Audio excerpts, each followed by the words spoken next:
అది నాకు అన్నా తమ్ముడ బంధమైందని ఆయన చనిపోయేలోపు. అలాగే 2006లో నేను విపరీతంగా ఒక పిహెచ్డి కోసం ఒక స్కాలర్ ఎలా చదువుతాడో పుస్తకాల మధ్యలో సినిమాలు చేశాను. అందుకే నా సినిమాలు మీకు నచ్చి ఉండకపోవచ్చు ఆ రోజున. కానీ నా జ్వలనాన్ని ఎక్కడో ఢిల్లీలో కూర్చొని ఒక్కళ్ళు, ఢిల్లీ యూనివర్సిటీలో పనిచేసే ఒక ప్రొఫెసర్, ప్రకాశం జిల్లాకు చెందిన వ్యక్తి, నాకు తెలియదు ఆయన ప్రకాశం జిల్లా వ్యక్తి. నా రోజున ఆయన వచ్చి మిమ్మల్ని కలవాలని చెప్పి ఒక నెల రోజులు నా వెంట పడితే ఆయన కలిశారు. ఆయన వచ్చి నన్ను ఒకే ఒక మాట అడిగారు 2006లో, మీరు రాజకీయాల్లోకి వస్తారా? బహుజన సిద్ధాంతం మేము ముందుకెళ్తాం. చాలామంది అడిగి నన్ను పంపించారు.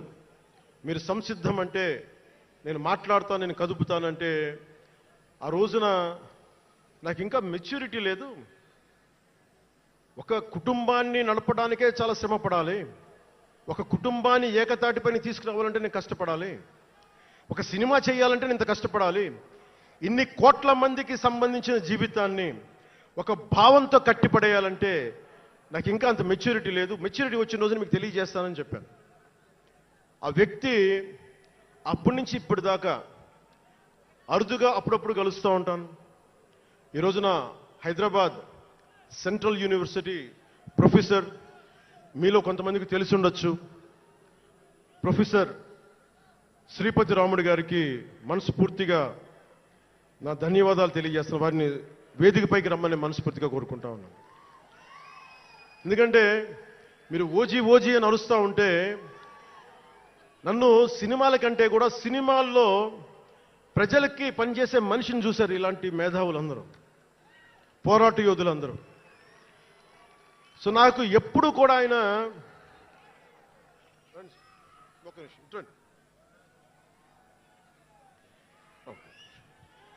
ప్రొఫెసర్ గారు మన జనసేన పార్టీ కాదు, ఆయన ప్రొఫెసరే. బహుజన సిద్ధాంతాల కోసం, అంబేద్కర్ ఆశయాల కోసం, అణగారిన వర్గాల కోసం నిలబడ్డ వ్యక్తి. ఆయన చాలామంది విద్యార్థుల్ని పిహెచ్డీలకి సిద్ధం చేసే వ్యక్తి. మన దగ్గరున్న బేతపూడి విజయ్ కుమార్ గారు కూడా ఆయన శిష్యుడే. ఇలాంటి శిష్యులు ఎంతమంది తయారు చేసి ఆయన జనసేన ఎప్పుడు నాకు అండగా ఉంటారు. ఓడిపోయినా నిలబడ్డా ఎప్పుడైనా సరే నమ్మకం ఏంటంటే మీరు ఉండాలి, మీరు రాణించాలని నిరంతరం తప్పించే శ్రీపతి రాముడు గారికి నేను ఇవ్వగలిగేది ఒకటే, నా గుండెల నుంచి ప్రేమ ఇవ్వగలను.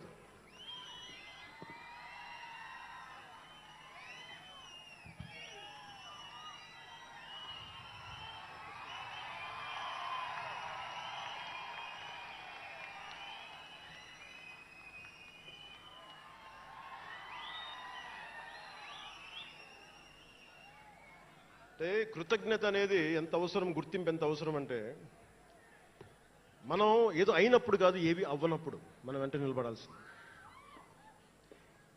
నేను థ్యాంకింగ్ నోట్స్ చెప్దాం అనుకున్నా. ఎవరికి చెప్పాలి? ముందుగా ఈ సభా వేదిక కోసం పారిశుద్ధ్య సిబ్బందికి, నా గుండెల్లో పెట్టుకొని గౌరవించే నా పారిశుద్ధ్య సిబ్బందికి ముందుగా మీ అందరికీ నా హృదయపూర్వక నమస్కారాలు, హృదయపూర్వక ధన్యవాదాలు. యాక్చువల్గా నేను అనుకుంది ముందుగా పారిశుద్ధ కార్మికులకి సన్మానం చేసి స్పీచ్ మొదలు పెడదామని. ఎక్కువ మంది ఉండటం వల్ల మన సమయం సరిపోదు కాబట్టి రేపు పొద్దున మన సీనియర్ నాయకులందరినీ, సోదరులు నాగబాబు గారిని, ఎమ్మెల్సీ వారిని గౌరవించి చేయవలసిందిగా నేను కోరుకుంటున్నాను. అలాగే దారి పొడవునా శుభాకాంక్షలు తెలియజేసిన హోర్డింగ్స్ ద్వారా నా సోదరులు సోదరీమణులందరికీ, ప్రతి ఒక్కరికి, నాయకులందరికీ నా ధన్యవాదాలు. డిప్యూటీ సీఎం పేషి అధికారులందరికీ కూడా నా ధన్యవాదాలు. నా సెక్యూరిటీ సిబ్బందికి కూడా నా ధన్యవాదాలు. ఈ ఆవిర్భావ దినోత్సవానికి ముందుండి నడిపించిన గౌరవ సివిల్ సప్లైస్ మంత్రి, Janasena political affairs committee chairman నన్ను కాలానికి నా పరీక్షలు పెట్టి, కానీ ఒకసారి నిర్ణయం తీసుకున్న తర్వాత ఓడిపోయినా కానీ వెన్నంటే నిలబడ్డ నా సోదరుడు పిఎస్సి చైర్మన్, గౌరవ సివిల్ సప్లైస్ మంత్రి శ్రీ నాదెండ్ల మనోహర్ గారికి నా హృదయపూర్వక ధన్యవాదాలు.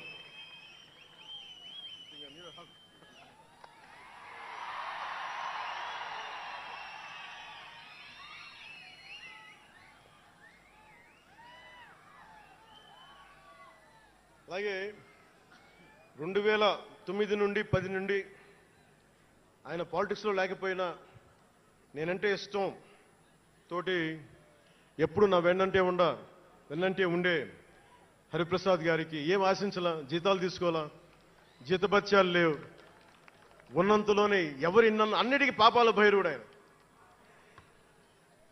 పవన్ కళ్యాణ్ ఆ నిర్ణయం తీసుకోలేదంటే ఈయనే ఉంటాడు కారణం అంట. పవన్ కళ్యాణ్ తేలిక మాట నేస్తాడు అందరమాట. పవన్ కళ్యాణ్ కొంచెం ఆలోచన ఉంటుంది కదా, ఎవరికి ఇవ్వాలి, ఎందుకు ఇవ్వకూడదు. కానీ ప్రతిదానికి నేను తీసుకున్న నిర్ణయాలకి ఆయన భరించాడు. అలాంటి అన్నిటినీ భరించి నా వెన్నంటే ఉన్న హరిప్రసాద్ గారికి మనస్ఫూర్తిగా నా ధన్యవాదాలు.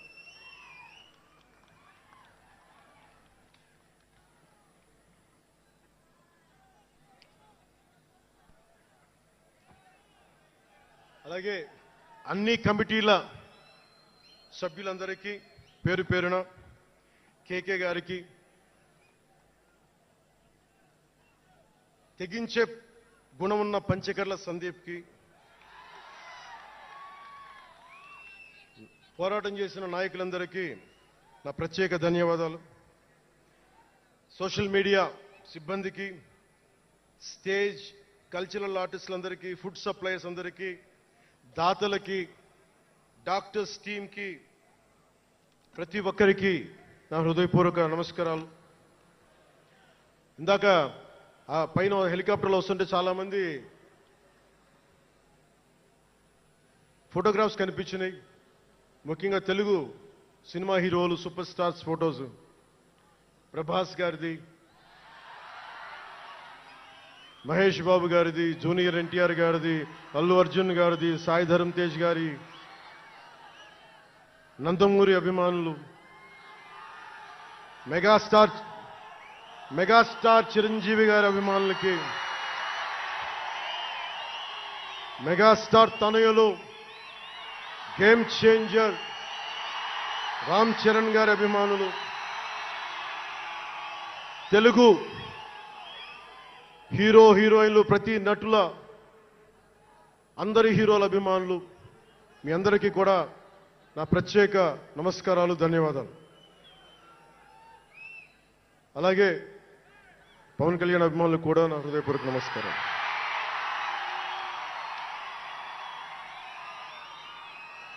మద్దతు ఇచ్చిన జనసేనతో పాటు ఎన్డీఏ కూటమి పక్షాలైన తెలుగుదేశం, బీజేపీ నాయకులకు, కార్యకర్తలకు నా ప్రత్యేక ధన్యవాదాలు. అసలు మనం ఇంత ఘన విజయం సాధించాం. మనం కలిసి పోరాటం చేశాం, కష్టాలు ఉన్నప్పుడు చెయ్యనందించాం. అది గుర్తుపెట్టుకొని ఈ రోజున డిప్యూటీ ముఖ్యమంత్రి, ఉప ముఖ్యమంత్రిగా కలిసి ఒక వ్యక్తితో బలవంగా ప్రయాణం చేస్తా ఉన్నాను. 4 దశాబ్దాల సుదీర్ఘ అనుభవ రాజకీయ నాయకులు, హైటెక్ సిటీని రూపకల్పన చేసిన దార్శనికుడు, క్లేమోర్ మైన్స్ తోటి పేల్చేస్తే కింద పడితే దులుపుకొని మళ్ళీ రాజకీయాల్లో తిరిగి నెక్స్ట్ డే డ్యూటీలోకి వచ్చిన బలమైన నాయకుడు, శ్రీ గౌరవ ముఖ్యమంత్రి శ్రీ నారా చంద్రబాబు నాయుడు గారికి, వారి తనయులు శ్రీ నారా లోకేష్ గారికి నా హృదయపూర్వక ధన్యవాదాలు, నమస్కారాలు.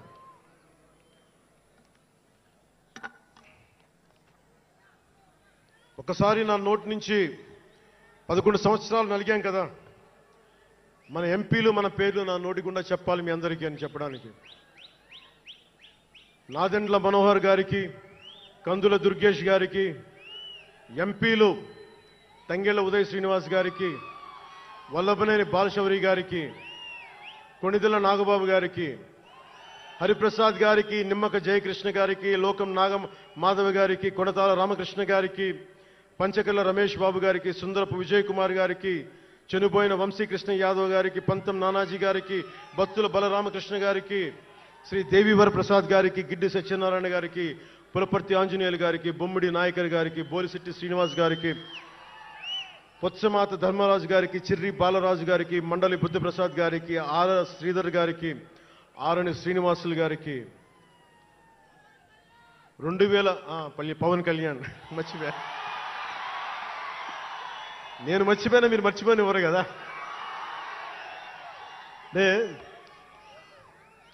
ఇది మన 11వ సంవత్సరం, వారు 11కి అంకితం చేశాం.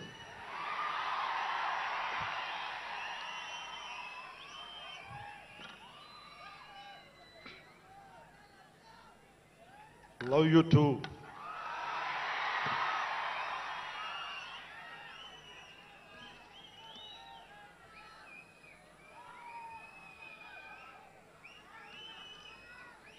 అలాగే ఈ సభకి పోలీస్ వ్యవస్థ మీకు తెలుసు, మనం ఎంత నలిగిపోయామో.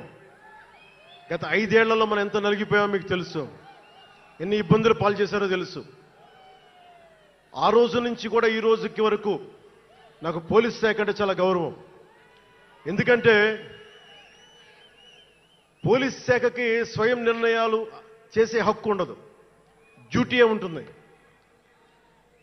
బ్రిటిష్ వాళ్ళు పరిపాలించినప్పుడు పోలీస్ కూడా బ్రిటిష్ అధీనంలో పనిచేశారు తప్ప వాళ్ళకి ఇవ్వబడ్డ డ్యూటీ చేశారు. భగత్ సింగ్ని కొట్టమంటే కొట్టారు, జైల్లో పెట్టమంటే పెట్టారు, గాంధీ గారిని లాక్కెళ్ళిపోమంటే లాక్కెళ్ళిపోయారు. వాళ్ళు చేయకపోతే అది డ్యూటీకి విరుద్ధం అవుతుంది, చేయక తప్పదు. మరి అదే పోలీస్ ఆ రోజున వచ్చారు. స్వాతంత్రం వచ్చిన తర్వాత మిలిటరీ కూడా అంతే. అందుకనే నాకు పోలీస్ శాఖ మీద ఎప్పుడు వ్యక్తిగతంగా కోపం ఉండదు, ఏదో కొద్దిమంది వ్యక్తులు ఎక్కువ చేస్తే తప్ప. అలాగా ఈ రోజున చాలా గొప్పగా నిలబడ్డ, సహకరించిన పోలీస్ అధిపతి డీజీపీ గారికి, కాకినాడ జిల్లా ఎస్పీ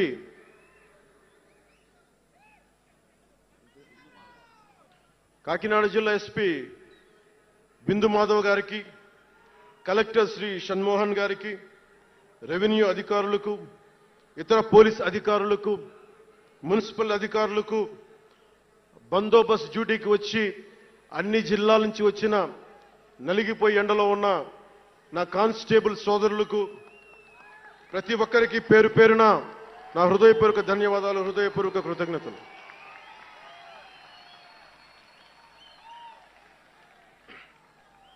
నా ఇష్టం, నా కోరిక ఎప్పుడూ సగటు మనిషిగా ఉండటమే. తన పని తను చేసుకుంటూ ఉండటం, ఎవరి జోలికి వెళ్లకుండా ఉండటం, బతికేయడం, తన కుటుంబం వరకు జీవితాన్ని కుదించడం, సగటు మధ్య తరగతి మనిషిగా బతకాలనేది నా కోరిక చిన్నప్పటి నుంచి. మా నాన్న కోరిక ఏంటంటే, నేను ఇంటర్ చదువుతున్నప్పుడు, అరే నేను డిగ్రీ చదవలేకపోయి, నువ్వు డిగ్రీ చదివి కనీసం నువ్వు ఎస్ఐగా సెలెక్ట్ అయితే నువ్వు కనీసం డిఎస్పీ కంటే కొంచెం పై ర్యాంక్లో నువ్వు రిటైర్ అవుతారు అని చెప్పాడు మా నాన్న. దురదృష్టవశాత్తు నేను డిగ్రీ చేయలేకపోయా. కానీ నేను అంటే నాకు అంతకుమించి కోరికలు లేవు, అది చెప్పడానికి నా ఉద్దేశం. చాలా చిన్న జీవితాలు మాయి. మా అన్నయ్య గారు ఏదో పొరపాటు యాక్టర్ అయిపోయారు తప్ప నాకు రావాలి నేను ఎప్పుడు అనుకోలే. అదే నెల్లూరులో, అదే ఫతేఖాన్పేటలో చిన్న ఇంట్లో ఇంకొక మామిడి మొక్క ఉంటే బాగుంటుంది అనుకున్న కోరిక తప్ప కోట్లు సంపాదించాలి, పేరు రావాలని ఎప్పుడు ఆశించాల. సో నన్ను ఎలా పెంచారు మా ఇంట్లో అంటే మీరు ఆశ్చర్యపోతారు. మొన్న నా friend Anand Sai TTD board సభ్యుడిగా నియమితులయ్యారు. అతను చెప్తా ఉన్నాడు నాకు ఈ మధ్యన, నన్ను ఎలా పెంచారంటే మా ఇంట్లో వాడు అతని ఆనంద్ సాయి మాటల్లో, చిన్న తంబి అని తమిళ సినిమా ఉంటుంది, మన తెలుగులో చంటి అని సినిమా తీశారు. చిన్న తంబి కదా ఆనంద్, అవునా? అందులో హీరోయిన్ ఎలా పెంచుతారు ఇంట్లో నుంచి బయటికి వెళ్లకుండా, చంటిలో హీరోయిన్ మీనాని ఎలా పెంచారు ఇంట్లో నుంచి బయటికి వెళ్లకుండా, మా ఇంట్లో నన్ను అలా పెంచారు. వీడి బయటికి వెళ్తే ఏమైపోతాడో, సున్నితమైన వ్యక్తి, వీడికి ఆస్తమా ఉంది, వీడికి ఇలాంటి పరిస్థితుల్లో నన్ను ఇంట్లో నుంచి కదలనివ్వకుండా, ఎక్కడికి వెళ్ళనివ్వకుండా, ఎక్కడికన్నా బయటికి వెళ్తే పంపించారు. ఒకరోజు చెన్నైలో నేను అన్నానగర్లో కంప్యూటర్ ప్రోగ్రామింగ్ కోర్స్ చేసేవాడిని ఒక సంవత్సరం పాటు. ఆ ప్రోగ్రామ్ ఫైనల్ చేసే పరిస్థితుల్లో టైం 10:30 అయింది, 10:30 రాత్రి. ఇంటికి వెళ్ళడం గంట లేట్ అయింది. అంటే మనం సాయంత్రం 6 గంటలకల్లా వెళ్ళిపోవాలి. ఆ రోజు 10:30కి వెళ్తే చెప్పా పెట్టకుండా, అంటే మన కొంచెం లేట్ అయింది ఎగ్జామ్స్ వల్ల. ఇంటికి వెళ్ళేటప్పటికి ఎలా ఉంది అంటే, ఇంట్లో ఆడపిల్ల వెళ్ళిపోతే ఇల్లు ఎలా ఉంటుందో, 10:30కి నేను ఇంటికి వెళ్తే మా అన్నయ్య షూటింగ్ నుంచి క్యాన్సిల్ చేసుకుని వచ్చేస్తా ఉన్నారు. మా వదిన ఇంట్లో హాల్లో ఉంది, మా నాగబాబు వీధి బయట తిరుగుతూ ఉన్నాడు. మొత్తం అందరూ ఏమైపోయాడు, ఎక్కడికి ఏమైపోయాడని. నేను ఎగ్జామ్ రాసి వస్తున్నాను, బస్సులు దొరకలేదు నాకు, 2 బస్సులు మారి రావాలని చెప్పాను. నాకు కార్లు లేవు ఆ టైంలో. అంటే అలాంటి నన్ను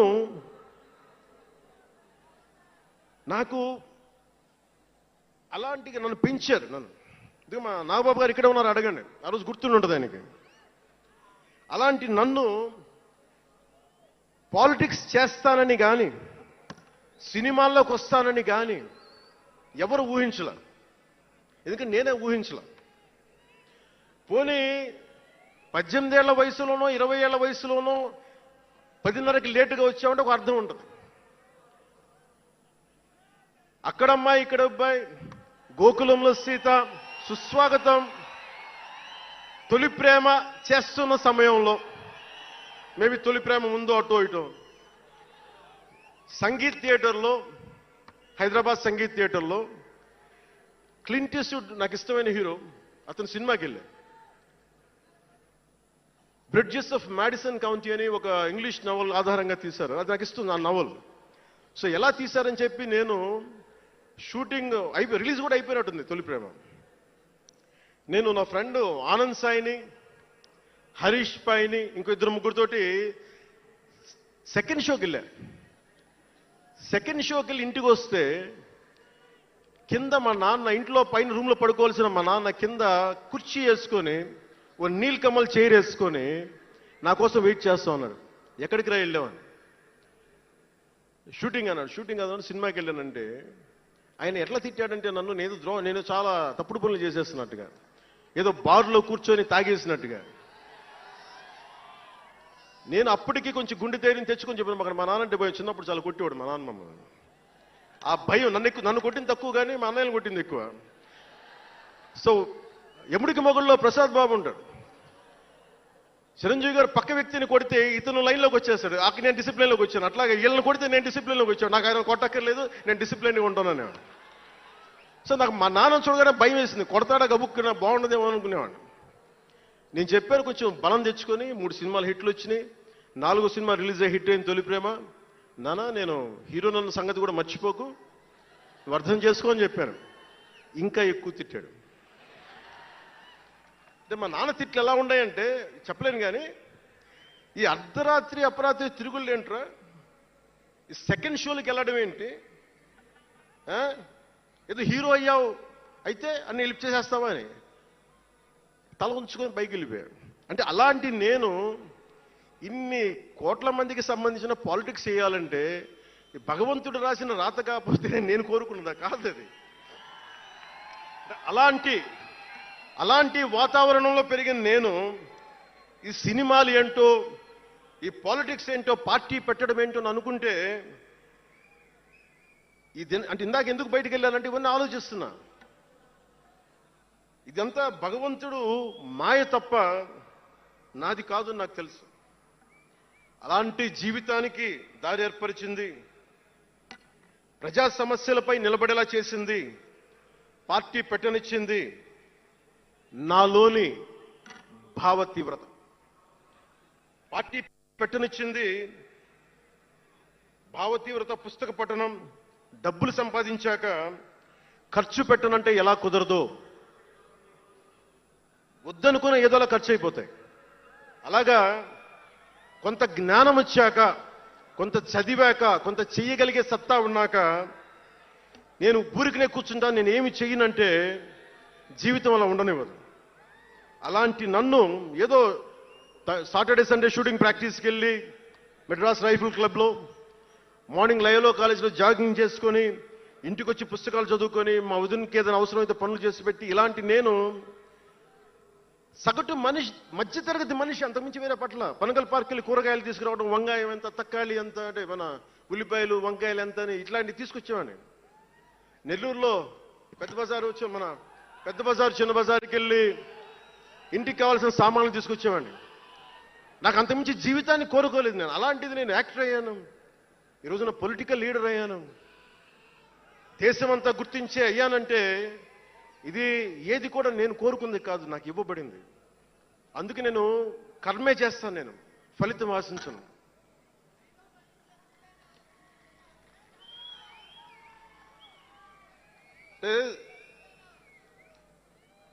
అంటే ఎలా ఉంటుందంటే, అది ఇవన్నీ ఎందుకు చెప్తున్నానంటే, సగటు మనిషి చాలా భయాల మధ్య, చాలా బాధ్యతల మధ్య జీవితాన్ని కొనసాగించాలి.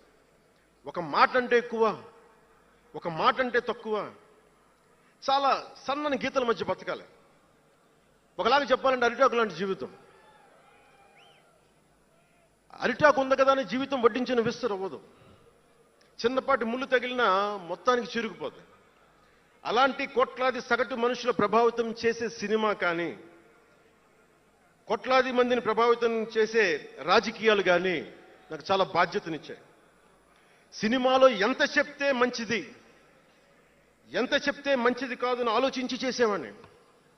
ఒక దేశభక్తి పాట పెడితే మంచిదా, ఒక క్లబ్ డాన్స్ పెడితే మంచిదా, ఈ రెండు ఆలోచించి దేశభక్తికి వెళ్ళాను నేను. అందుకే ఏ మేరా జేహానే పెట్టాను తప్ప ఓ మై డార్లింగ్ అని పెట్టలా. అంటే అంటే ఎందుకు నేను ఆలోచిస్తానంటే, మనిషి మనెవరం శాశ్వతం కాదు. మాట అది మంచి అయినా చెడైనా